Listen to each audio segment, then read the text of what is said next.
നമസ്കാരം, ഏവർക്കും അക്ഷയ കേരളത്തിലേക്ക് ഏവർക്കും സ്വാഗതം. കേരളത്തിലെ നിരവധി കുടുംബങ്ങളും തൊഴിൽ തേടുന്ന യുവാക്കളും കഴിഞ്ഞ കുറച്ച് ദിവസങ്ങളായി ഏറ്റവും കൂടുതൽ ചർച്ച ചെയ്യുന്ന രണ്ട് പ്രധാന ക്ഷേമ പദ്ധതികളെ കുറിച്ചാണ് ഇന്നത്തെ വീഡിയോ. സ്ത്രീ സുരക്ഷാ വീട്ടമ്മ പെൻഷൻ പദ്ധതിയും കണക്ട് ടു വർക്ക് പദ്ധതിയും സംബന്ധിച്ച് സാമൂഹ്യ മാധ്യമങ്ങളിലും യൂട്യൂബിലും പലതരത്തിലുള്ള വാർത്തകൾ പ്രചരിക്കുന്നുണ്ട്.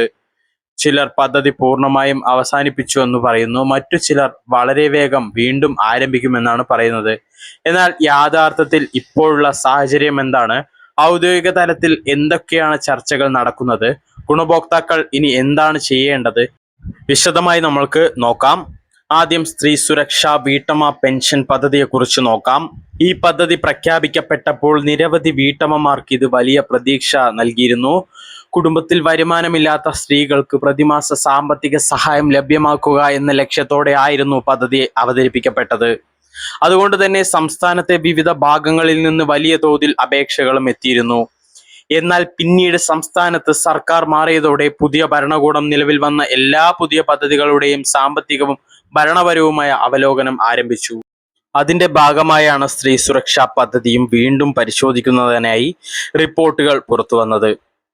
ഇവിടെ പലരും ചോദിക്കുന്ന ഒരു ചോദ്യമുണ്ട്: പെൻഷൻ പൂർണ്ണമായും നിർത്തിയോ എന്നുള്ളത്. ഇതിന് ഇപ്പോഴത്തെ സാഹചര്യത്തിൽ വ്യക്തമായ മറുപടി നൽകണമെങ്കിൽ ഒരു കാര്യം പറയേണ്ടി വരും. സർക്കാർ ഈ പദ്ധതി സ്ഥിരമായി റദ്ദാക്കിയതായി ഔദ്യോഗികമായി പ്രഖ്യാപിച്ചിട്ടില്ല. അതേസമയം പഴയ രീതിയിൽ തുടരുന്നതായും അറിയിച്ചിട്ടില്ല. അതിനാൽ ഇപ്പോൾ ഇത് അവലോകന ഘട്ടത്തിലാണെന്നാണ് ലഭ്യമായ വിവരങ്ങൾ സൂചിപ്പിക്കുന്നത്. അപ്പോൾ എന്തിനാണ് ഈ അവലോകനം? അതിന് പ്രധാനമായും രണ്ട് കാര്യങ്ങളാണ് വിവിധ റിപ്പോർട്ടുകളിൽ ചർച്ച ചെയ്യപ്പെടുന്നത്. ഒന്നാമതായി, സംസ്ഥാനത്തിന്റെ സാമ്പത്തിക സ്ഥിതി. ഓരോ ക്ഷേമ പദ്ധതിയും നടപ്പിലാക്കാൻ വലിയ തോതിൽ സർക്കാർ ഫണ്ട് ആവശ്യമാണ്.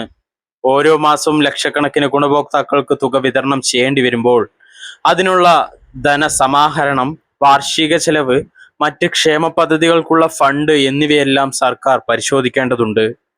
രണ്ടാമത്തെ പ്രധാന വിഷയം അർഹതാ പരിശോധനയാണ്. പദ്ധതിയിൽ ഉൾപ്പെട്ട എല്ലാവരും യഥാർത്ഥത്തിൽ അർഹരാണോ?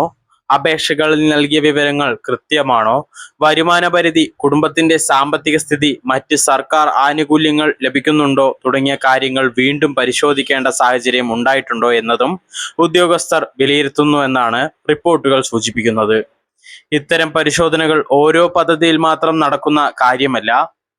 സർക്കാർ മാറുമ്പോൾ പല പദ്ധതികളും ഭരണപരമായ അവലോകനത്തിന് വിധേയമാകുന്നത് സാധാരണ നടപടിക്രമത്തിന്റെ ഭാഗമാണ്. അതുകൊണ്ട് തന്നെ ഇപ്പോൾ ഗുണഭോക്താക്കൾ ഭയപ്പെടേണ്ട സാഹചര്യമുണ്ടോ എന്ന ചോദ്യവും ഉയരുന്നുണ്ട്. ഇപ്പോൾ ലഭ്യമായ വിവരങ്ങൾ പ്രകാരം പരിഭ്രാന്തരാകേണ്ട സാഹചര്യമില്ല. കാരണം അന്തിമ തീരുമാനം ഇതുവരെ പ്രഖ്യാപിച്ചിട്ടില്ല.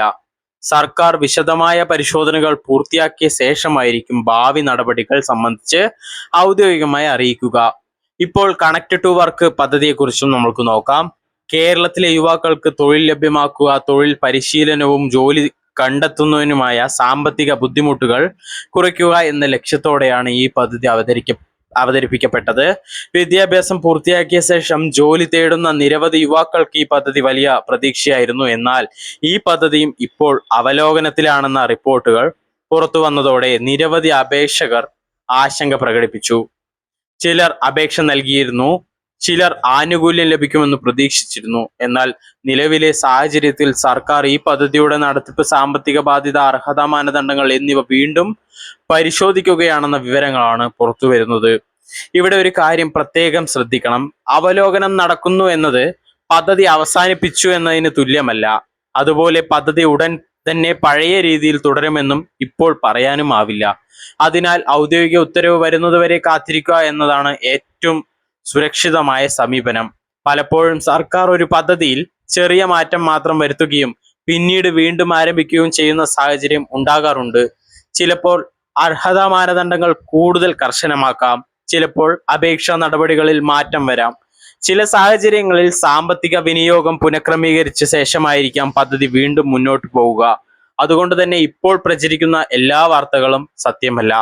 പ്രിയ പ്രേക്ഷകരെ, ആദ്യം ഒരു പ്രധാന കാര്യം മനസ്സിലാക്കണം. ഒരു പുതിയ സർക്കാർ അധികാരത്തിൽ വരുമ്പോൾ മുൻ സർക്കാർ ആരംഭിച്ച പദ്ധതികളെ പരിശോധിക്കുന്നത് അസാധാരണമായ കാര്യമല്ല.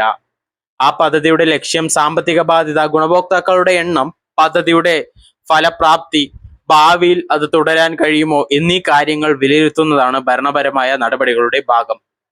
അതിനാൽ സ്ത്രീ സുരക്ഷാ വീട്ടമ്മ പെൻഷൻ പദ്ധതിയും കണക്ട് ടു വർക്ക് പദ്ധതിയും സംബന്ധിച്ച് ബന്ധപ്പെട്ട വകുപ്പുകളിൽ നിന്ന് വിവരങ്ങൾ ശേഖരിക്കുകയും ധനവകുപ്പിന്റെ അഭിപ്രായം തേടുകയും ചെയ്യാൻ സാധ്യതയുണ്ട്.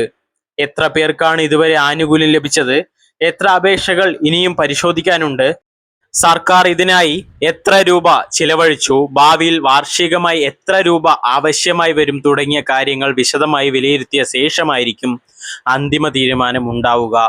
ഇതിനോടൊപ്പം അർഹതാ പരിശോധനയും പ്രാധാന്യം നൽകാനാണ് സാധ്യത. സർക്കാർ ക്ഷേമ പദ്ധതികളിൽ യഥാർത്ഥത്തിൽ അർഹരായ ആളുകളിലേക്കാണ് എത്തേണ്ടതെന്നാണ് പറയുന്നത്. അതിനാൽ അപേക്ഷകളിൽ നൽകിയ വിവരങ്ങളിൽ കൃത്യമാണോ, അതോ വരുമാന പരിധി പാലിച്ചിട്ടുണ്ടോ, മറ്റ് സർക്കാർ ആനുകൂല്യങ്ങൾ ഒരേ സമയം ലഭിക്കുന്നുണ്ടോ, രേഖകളിൽ എന്തെങ്കിലും പൊരുത്തക്കേടുണ്ടോ തുടങ്ങിയ കാര്യങ്ങൾ വീണ്ടും പരിശോധിക്കാൻ സാധ്യതയുണ്ട്. ചില സമയങ്ങളിൽ ഇത്തരത്തിലുള്ള പരിശോധനകൾ മൂലം ആനുകൂല്യം വിതരണം വൈകാം. എന്നാൽ വിതരണം വൈകുന്നു എന്നത് പദ്ധതി അവസാനിപ്പിച്ചു എന്നതിന് തെളിവാകില്ല. പല ക്ഷേമ പദ്ധതികളിലും രേഖാ പരിശോധനയും ഡാറ്റ അപ്ഡേഷനും കാരണം ഇത്തരത്തിലുള്ള കാലതാമസങ്ങൾ ഉണ്ടായിട്ടുള്ളതാണ്. ഇപ്പോൾ പലരും ചോദിക്കുന്ന മറ്റൊരു കാര്യമാണ് നിലവിൽ ഗുണഭോക്താക്കളായാൽ എന്തെങ്കിലും ചെയ്യണോ എന്നുള്ളത്.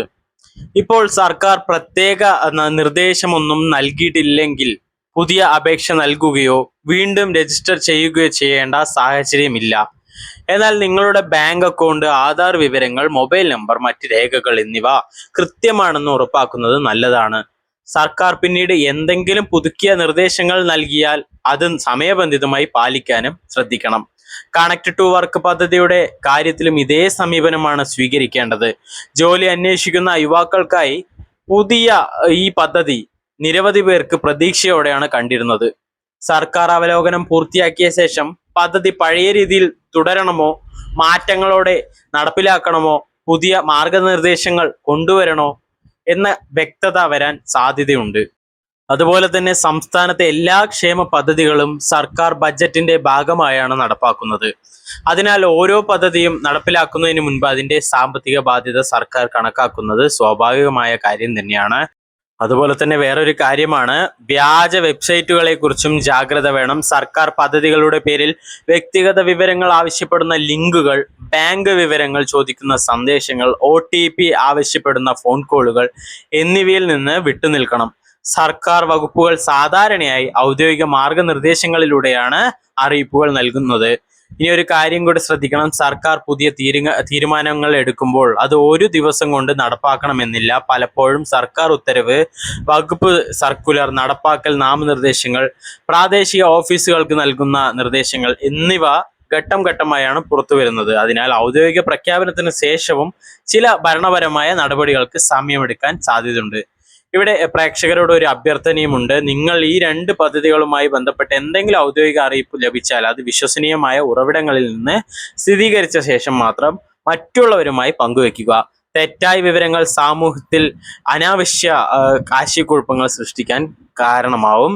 ഞങ്ങളുടെ ചാനലിന്റെ നിലപാടും വളരെ വ്യക്തമാണ്. ഔദ്യോഗിക സർക്കാർ ഉത്തരവുകൾ, വിശ്വസനീയമായ അറിയിപ്പുകൾ, ബന്ധപ്പെട്ട വകുപ്പുകളുടെ സ്ഥിരീകരിച്ച വിവരങ്ങൾ എന്നിവയുടെ അടിസ്ഥാനത്തിൽ മാത്രമേ ഞങ്ങൾ അപ്ഡേറ്റുകൾ നൽകാറുള്ളൂ. ഭാവിയിൽ ഈ പദ്ധതികളെ കുറിച്ചുള്ള പുതിയ കാര്യങ്ങൾ, മാർഗനിർദ്ദേശങ്ങൾ, അപേക്ഷ നടപടികൾ, ഗുണഭോക്തൃ പട്ടിക എല്ലാം ഞങ്ങൾ ഔദ്യോഗികമായി പ്രഖ്യാപിച്ച ശേഷം പറയുന്നതാണ്. ഇങ്ങനെയുള്ള ഇൻഫോർമേറ്റീവ് വീഡിയോസിനായി ചാനൽ സബ്സ്ക്രൈബ് ചെയ്യാനും ഷെയർ ചെയ്യാനും ഹൈപ്പ് ചെയ്യാനും ലൈക്ക് ചെയ്യാനും നിങ്ങളുടെ അഭിപ്രായങ്ങൾ കമന്റ് ചെയ്യാനും മറക്കരുത്. നന്ദി, നമസ്കാരം.